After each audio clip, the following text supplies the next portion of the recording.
Been thinking about making sourdough? Well, then you are in the right place because today we are aiming at making the perfect loaf. Stick around and see how. Hey y'all, and welcome back to Cooking Up Real Estate. It is 2026 and we are starting right back here in the kitchen and we are making sourdough today. All right, I don't know why I haven't done this a long time ago. I love making and eating sourdough, but I will say it is a new hobby of mine. If you're watching this, you're either thinking about starting sourdough or you're already on the journey. Maybe you want to see how another fellow cult member, just kidding, it's not a cult, does their bread. But either way, it is, once you get the bug to do sourdough, it's like you want to talk to people who do it, you want to look at the videos and see how everybody else is making it. Anyway, my goal in this is to try to break down what could feel intimidating or complicated process when you first start doing sourdough into a very simple step-by-step procedure. So you have caught me in the midst of my stretch and folds. I am going to talk through what else I have been doing throughout the yesterday evening up until this afternoon. Really, what time is it? Almost 11. So mid-morning, as to what the process has been with doing the sourdough.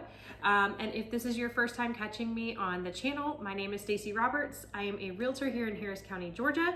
So you will see real estate content on my page where I'm sharing about the area if you're moving to the area, to give you a firsthand look at what it's like here.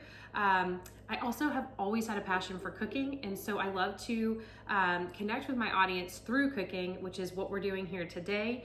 But stay tuned for other real estate content. You can go back and check out all the Harris County content that I've made so far last year, new construction that's in the area, so some really exciting things going on here. So if sourdough is not your thing and you came for the real estate, you can check those videos out on my page. But we're talking all about sourdough today. Let's go through what I have done so far to get to my stretch and folds. So when you make your sourdough, you want to refresh your starter. And that is a whole other conversation. We won't get into the nitty gritty on what it's like to start a starter and what you do with the discard and what discard is, all of those terms. So that's kind of the first step into sourdough is, what is all this stuff? What are these words? But I learned through the book, The Best Loaf. I will link and credit the author in my description of the video. But I got the book from the library, read it, and just started following the procedure of what he was saying. And I'm like, if I'm gonna do the loaf, I'm gonna do the best loaf. And so I have been afraid to stray away too far from the original recipe that I follow. So it may seem very methodical, but I believe like you kind of understand the science of it with the way that he broke it down and you do your loaf. So anyway, I did already bake some sourdough and show how I did my starter on my Instagram page. So if you happen to follow me there, you can hop over and see some of this content over there as well. And I will talk more about discard and starters and all of that in another video. But we're gonna just assume that you already have your starter ready to go and that you are into baking your sourdough. So step one, the night before you wanna bake, I did it around 9 o'clock last night. And you want to refresh your starter, and then you want to create a separate bit so that you have your starter to just keep feeding and keep using for baking, and then you would refresh your starter. So this is me doing that last night. You would take what you have. I like to use a clean jar every time, and you're going to put the amount of discard, right? So that is the amount of what has already been rising in your jar of your starter into the clean jar. And for my loaves, the original recipe said to do 30 grams of starter to 100 grams of flour and 100 grams of water, but I doubled it since I'm making 2 loaves, so I wanted to make sure I had plenty of this. And in the book, and I guess in the sourdough world, this is called Levain. So if you hear that term, that's what you're making. It's really just an additional dose of fed starter to use to bake the next day so that you can leave your other starter aside. So you put that 60 grams of starter in, and then you add in your flour, and then you add in your water. Now temperature matters a lot in sourdough and baking in general. So I typically try to get around 78 degrees. So you want to have a thermometer. You won't see me using it here in this video. I've kind of learned the 78 degrees to touch through experience.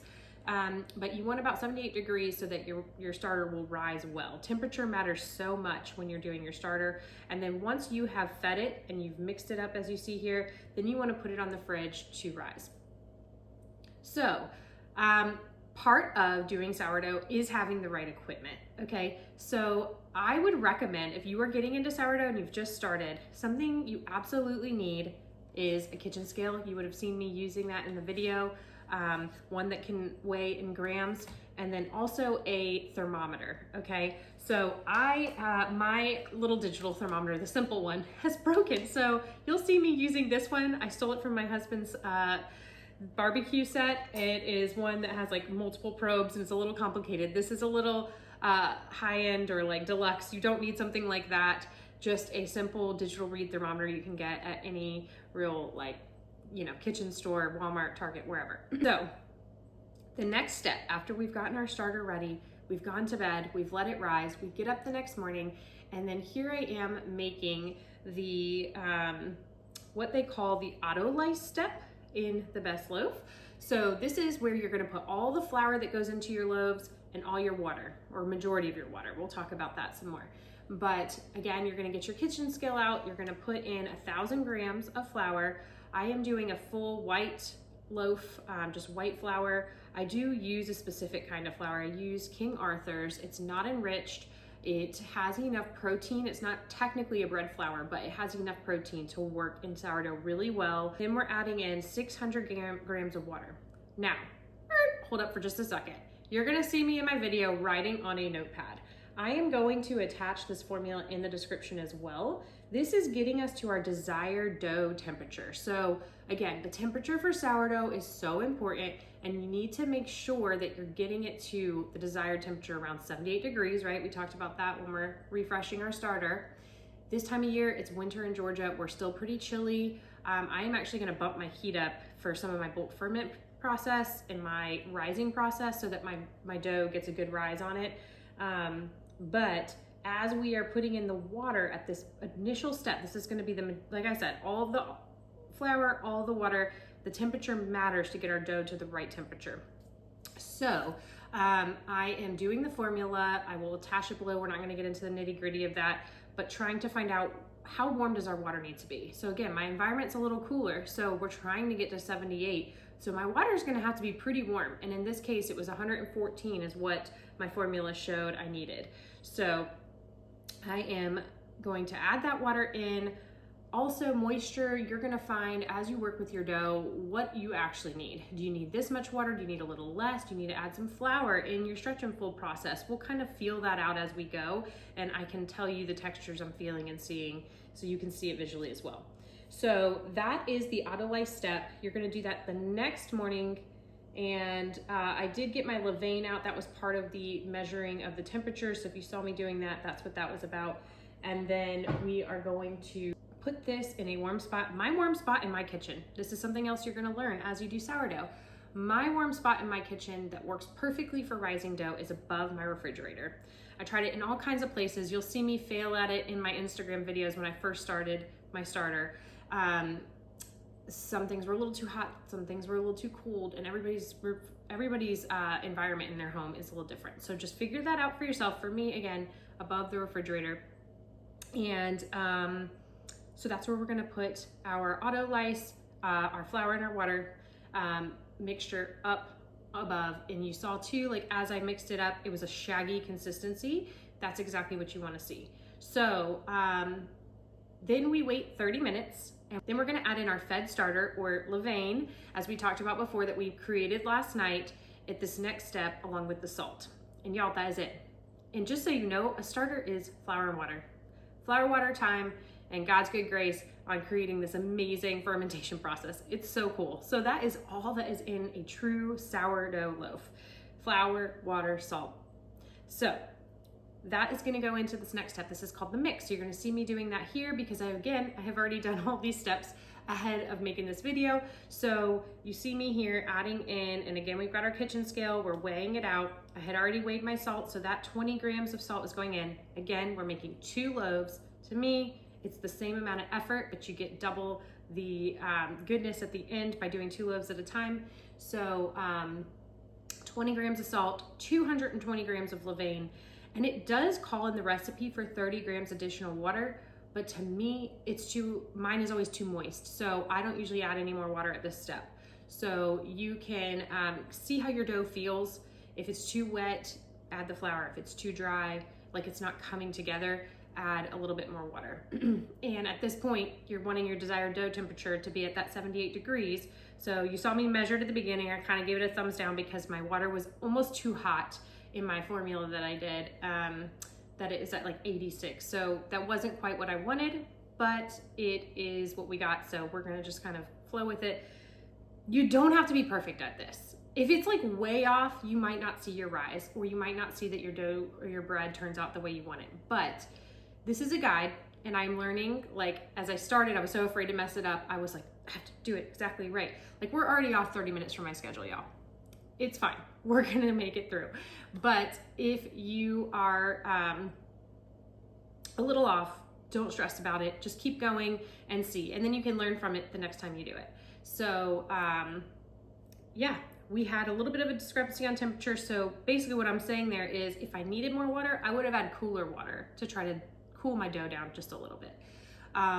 So that has brought us to mixing that up, and then you just get your hands in there and mix your dough until it comes together as a dough.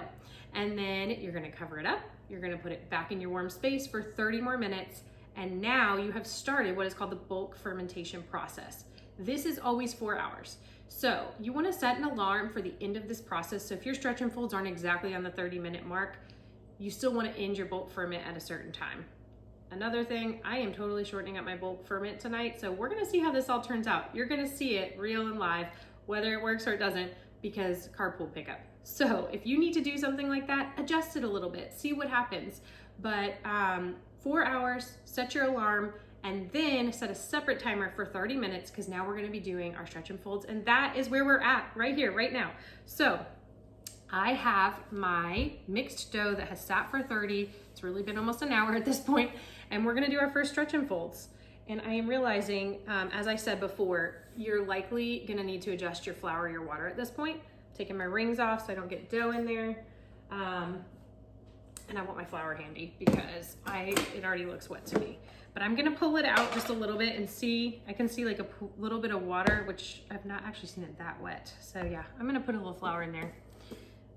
Apologies that I talk really fast. You may have to slow my video down just a little bit if it's too fast for you, but I can hear myself speaking too quickly. So let's just stretch and fold together. So I'm adding a little flour at this step, and all you're doing, okay, so you see my dough, I added a little flour in there to absorb some of that extra moisture, is you're just like, you really wanna get in there and really stretch it. I mean, stretch the dough and then come toward you. There's a very specific process of this too in the book, but I think as long as I hit all 4 corners, I'm usually good. And then you wanna turn your bowl, count, what was that, 45 degrees? And then pull up.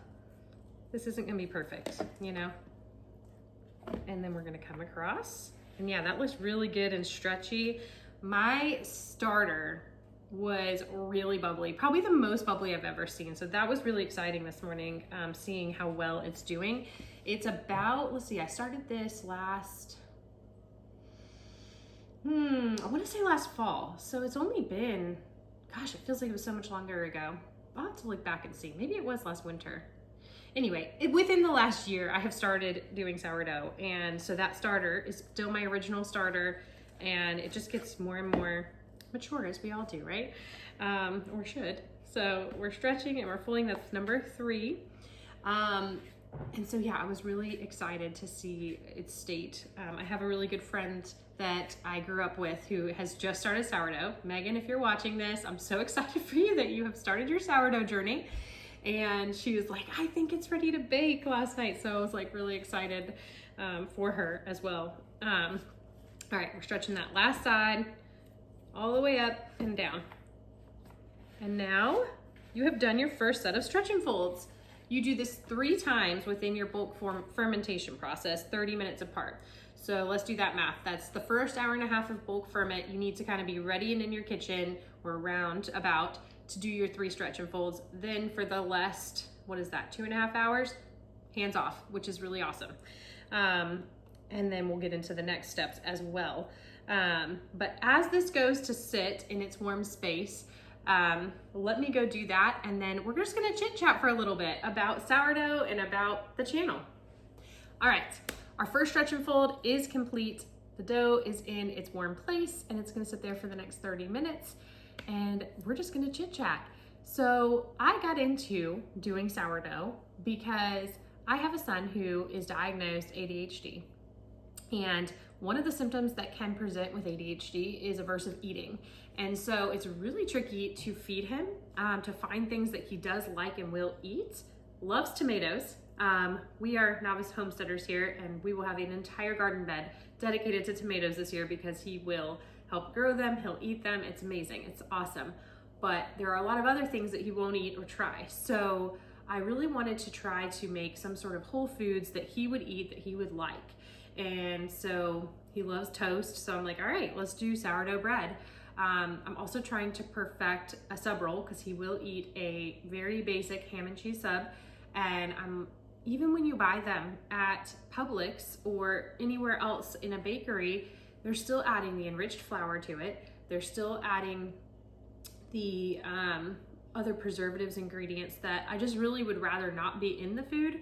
So when possible, I'm trying to learn, and I am still working at this, to do things from scratch. And then why not teach it to anyone else who wants to also know how to do things from scratch? So what more scratch can you get than sourdough? It's also just a super joy to make and share. And I think it's just a continuous learning process, just like anything else, right? So that is why the sourdough, and also why the scratch cooking. So we'll keep on the channel. I want to keep giving just simple recipes and things that maybe we enjoy, but we don't want all that extra stuff in our food, and we want to learn how do you cut around eating things with all the preservatives or eating things with the enriched flour if you're trying to avoid that. Just different things. That is one of my goals here this year, is to share more of that kind of content with you. So if you're enjoying that, please give me a thumbs up, subscribe to the page, tell me what you want to see. What is it that you have been trying to create in your kitchen, or something that you have a desire to know how to make? And I would love to bring it to you here and do my best at making it happen.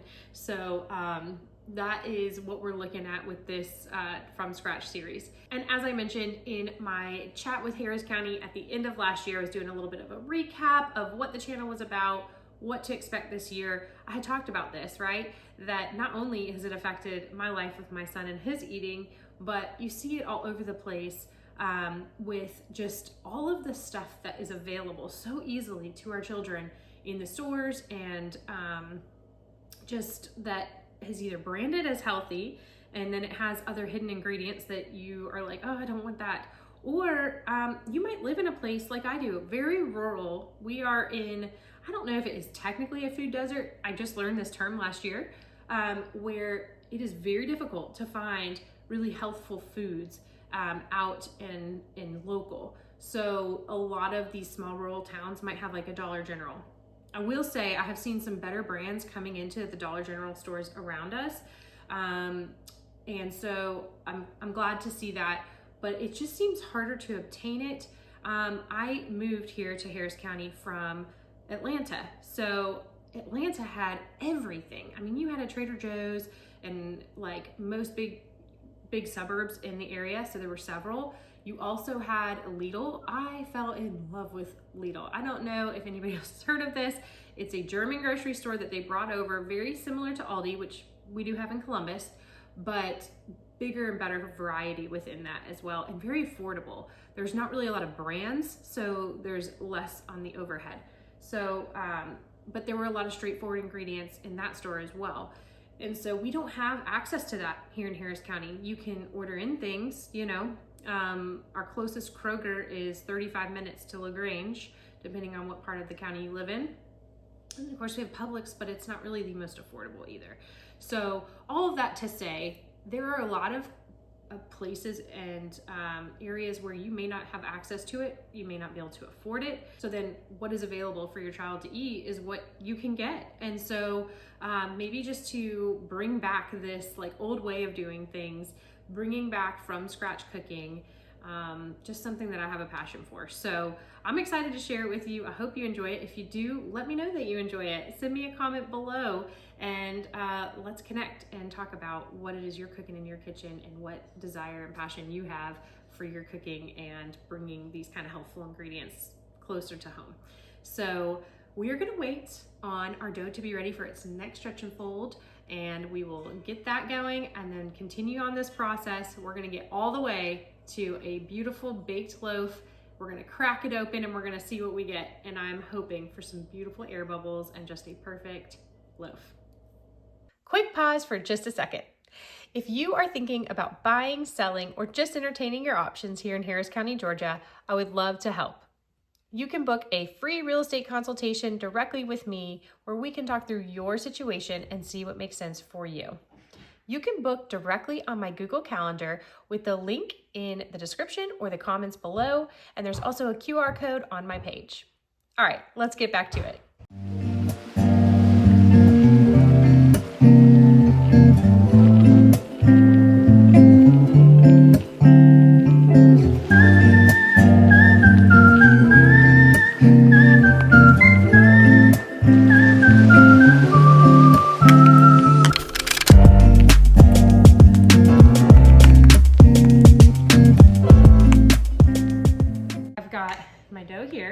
Nice and smooth. That's a good thing. Okay.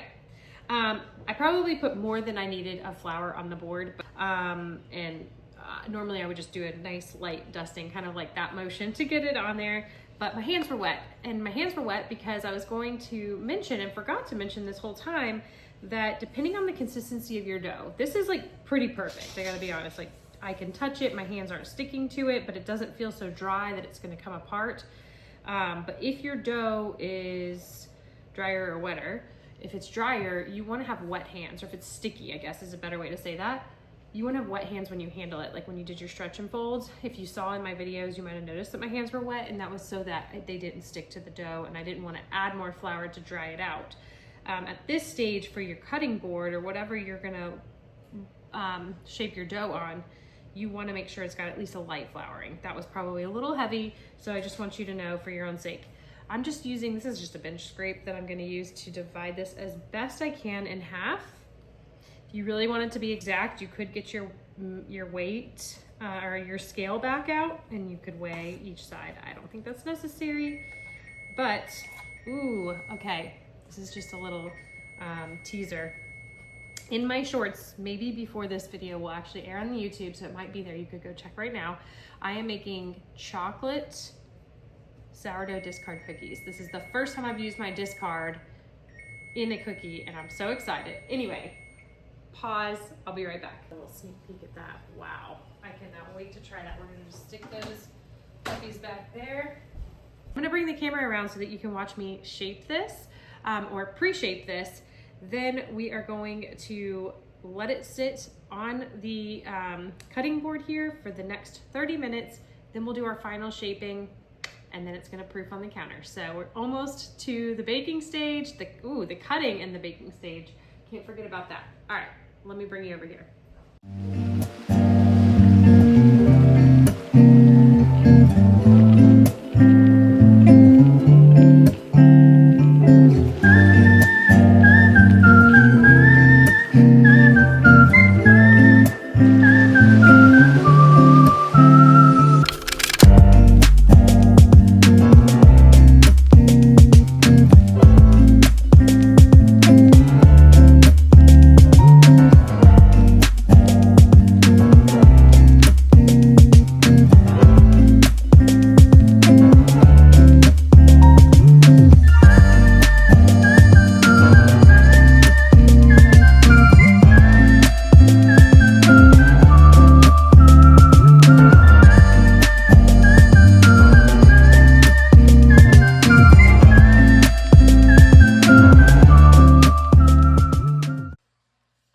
so you just saw me finish my final shape of the dough, and I'm gonna tell you about what is gonna happen next.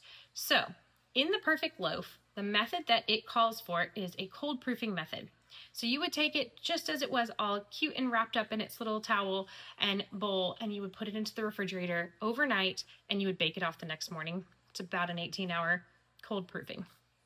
I wanted bread same day, so I decided to do 2 loaves as we have in different ways. So one went into the refrigerator and one went back on top of the refrigerator to proof on the counter in my warm spot for a few more hours, and I'm gonna bake it the same day this evening. So we're gonna see which one does better. Maybe they're the same, we're gonna find out.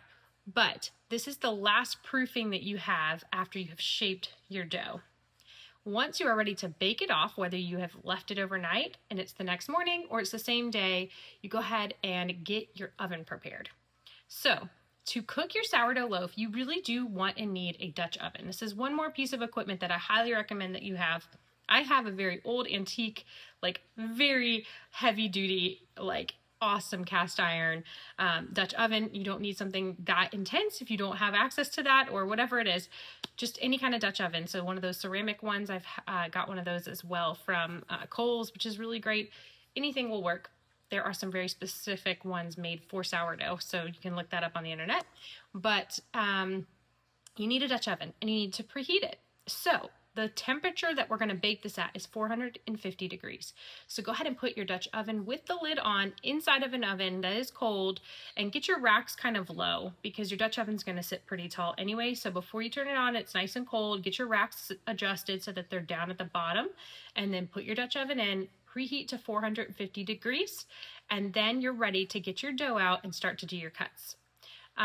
Once you do hear the oven preheat, go ahead and set yourself a 30-minute timer because you want that Dutch oven screaming hot. 30 minutes preheat time on just the Dutch oven itself before the bread even goes in. So then grab your loaf and you're going to turn it out onto a piece of parchment paper, and then you will have it right side up. If you remember, we pinched the seams at the end of shaping and then we covered it with the towel. That's because that was the bottom of the loaf. So you're going to turn it and now you have right side up, and it's ready to be cut into.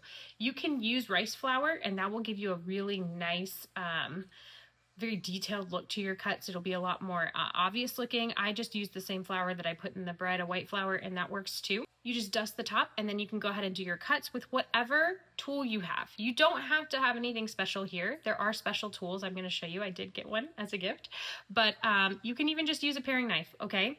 Or you can use a lame. I got one of these for a Christmas gift from my mom. Thank you, Mom. And so it is awesome, and it's a very thin blade, and you can just make your cuts in there, and it works really well. But the paring knife also does. That's what I've been using for the last year before I got this gift. So unfortunately, I did forget to hit record when I did my cuts on this loaf. So you're going to get to see me doing it on another loaf that I made back at Christmas time.